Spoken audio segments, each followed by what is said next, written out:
Number 7. When football came back home. We all know the story of England's monumental triumph back in 1966.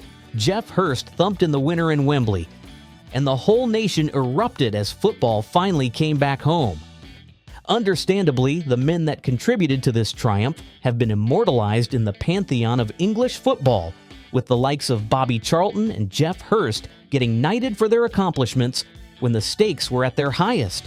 It's such a shame that there are rumors that this massive moment for English football was nothing but a fixed job. Apparently, this rumor came to life when João Havelange, the former FIFA president who was in office from 1974 to 1998. In a 2008 interview, the former FIFA president claimed that the 1966 and the 1974 World Cup competitions were fixed so that the home countries would raise the Jules Rimet Trophy in triumph on home soil. The issue with these rumors is that João Havelange was Brazilian. When he made his claims, he also claimed that Pelé and the other members of the Seleção were cheated out of being the rightful winners of both editions of the World Cup. There is some credence to this, as the Seleção was the best team in the world at the time. They had won the last 2 World Cups before the 1966 World Cup, before snatching the Jules Rimet Trophy from the Englishmen when the World Cup took place in 1970. Now, one of the things that make this claim a bit off is that João Havelange based his claim on the fact that the 1966 edition of the World Cup mostly made use of English referees. Now, some may scoff at this, but remember that infamous Geoff Hurst winner? Till today, there are Germans that have clenched fists when they hear some England fans celebrate that World Cup triumph. It never crossed the line, they swear till today, and to be honest, recent analysis with current technological devices seem to support the claim that Geoff Hurst's attempt at a winner never crossed the line. What do you guys reckon?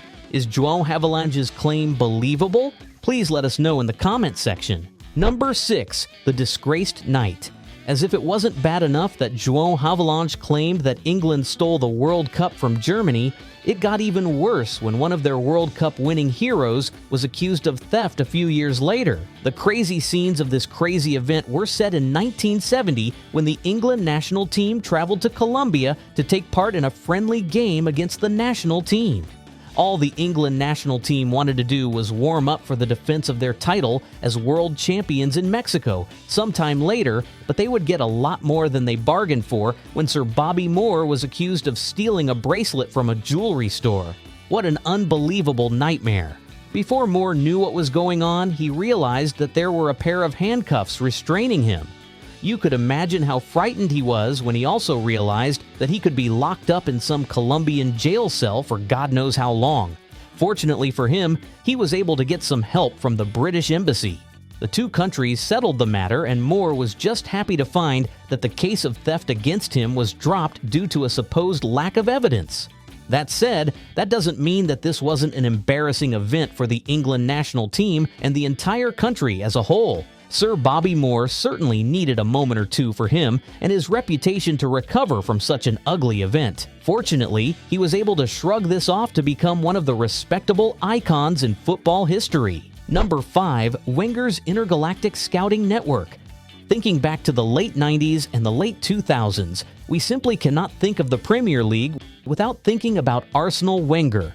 You don't think about the Invincibles without thinking about the likes of Henry, Bergkamp, Pyrrhus, Sol Campbell, and others. You also can't do so without thinking about the legendary Arsene Wenger. However, your mind might change when you hear that he may have gotten some help from beings from outer space. That's right. Back in 2013, this woman claimed that Arsene Wenger had gotten offers of help from aliens. Maybe they had a vested interest in the Gunners, but today nobody can confirm if the Frenchman really did make contact with these aliens. Does Wenger really have some sort of weird ability to communicate with aliens? Maybe that is the only way someone can lead Arsenal to a real trophy other than the Community Shield. Could explain why Arteta thinks that buying a dog and naming it Win would be a great way to motivate his team to win something of note other than the second-place three-peat. Imagine getting that dog, though. Laughable. Now that we think about it, maybe it does make sense that Arsene Wenger did make contact with aliens when he was the head coach of Arsenal. Number 4. Suey. You in court. We all love a good Suey celebration, don't we? From the little kid on the street to the likes of iShowSpeed, we all love to watch Cristiano Ronaldo celebrate when he bangs in one of his famous goals. Sure, we all love a good Ronaldo-Messi debate, but at this point in time, we have all grown to admire this serial winner as he slowly makes his way to that illustrious 1,000 goals. That being said, Ronaldo could easily have lost it all many years ago. Some of us may be too young to remember, but back when he was pushing for his first Ballon d'Or with Man United in the mid to late 2000s, he also had a massive problem plaguing his mind. You see, back in 2005, he was accused of sexual assault. Back then, The Guardian released an article claiming that he had voluntarily made his way to the local police station to answer an inquiry based on accusations of sexual assault. Funny enough, Manchester United was supposedly able to keep that quiet at the time, but they were not able to keep the Las Vegas incident away from the press as well. Suffice it to say, these rumors came out after Ronaldo visited the city of Las Vegas back in 2009. Together with his brother-in-law and his cousin, the Man United winger at the time ran into a local woman named Catherine Mayorga, and the rest was history. Since then, Ronaldo has denied all claims of sexual assault that have come out of this run-in with Mayorga. Eager to kill the noise, Ronaldo settled out of court with Mayorga, but several years later, the rumors popped up again. Following the hashtag, Mayorga claimed that she was pressured to accept the supposed £350,000 settlement. Before long, Ronaldo saw himself with a lawsuit on his lap and a loss of some of his sponsorship. However, he was able to breathe a sigh of relief when the matter was thrown out of court a few years later. The only thing about this is that Ronaldo seems to avoid the US these days. The next World Cup is going to be very interesting for him, isn't it? Number 3. Tragedy in Indonesia. Let's head off to Indonesia, where we witnessed one of the worst tragedies in modern football. The scene of this tragedy was the Kanjuruhan Stadium. On October 1st, 2022, a Liga Y game was taking place between Arema FC and Persebaya Surabaya. The scene was tense as the football-mad fans went nuts while watching their favorite players do all they could to win the game for them. Alas, Arema had to take a loss as they succumbed to a 3-2 home defeat to their opponent. This loss was made to be even more painful by the fact that this was their first home loss to these rivals in more than 2 decades. Well, that won't be the only tragedy that these fans would have to endure that night. As a result of this devastating loss, the Arema fans spilled onto the pitch. Looking to gain control of the crowd, the ill-advised police force present at the stadium decided to shoot tear gas at the fans. This was a terrible move because they weren't even allowed to shoot these tear gas cans at the fans. After all, such moves had been banned in stadiums for a long time now. Suffice it to say, you can see how this didn't help things because the panicking fans did all they could to avoid the discomfort of the tear gas. As they tried to make their way to the exit gates, they must have been shocked to find that the gates had been locked. Sure, some may have been opened partially, but it wasn't enough to let the majority of the fans escape this developing calamity. In the end, many either suffocated or were crushed during the affair. In the end, women and children were among the 135 people that lost their lives and the more than 500 people that were injured during the tragedy. As you can imagine, the event was so terrible that even the Indonesian government had to get involved. After an investigation, several police officers and match organizers were forced to stand before the court of law. Understandably, the president of the Indonesian government saw it fit to resign in the aftermath of this terrible incident. After all, it is considered to be one of the deadliest football tragedies, and FIFA had threatened to sanction the organization. Alas, this event did do some good because FIFA eventually worked with the Indonesian FA to come up with some safety reforms to prevent such an awful thing from happening again.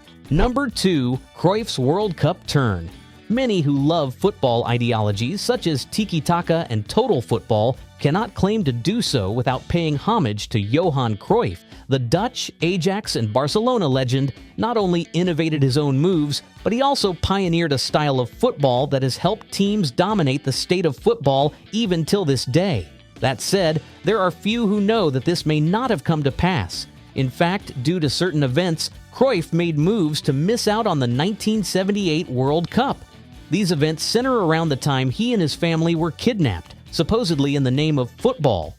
In 2008, Cruyff revealed that he and his entire family were kidnapped and held at gunpoint just a few months before he and the Dutch national team were supposed to make their way to Argentina that summer to take on the best in the world. Well, the robbers didn't seem to want Cruyff to make it to Argentina. According to reports, these robbers actually had their guns pointed at Cruyff and his family after tying them up. Sometimes they even pointed it towards his head. What an ugly experience. As you can imagine, this traumatic event made a huge impression of Cruyff going forward. Relieved to have been able to survive such an event after escaping, Cruyff just couldn't get on that plane to Argentina. We are even lucky that we got a few more years out of him at all when it came to football as a whole. Thankfully, he and his family were able to survive such a harrowing event. Number 1. A harrowing encounter with death. Finally, we touch on the disturbing events that took place when the Angel of Death decided to make a visit to one of the stadiums in Saudi Arabia. We're talking about the video titled Angel of Death taking a man's life.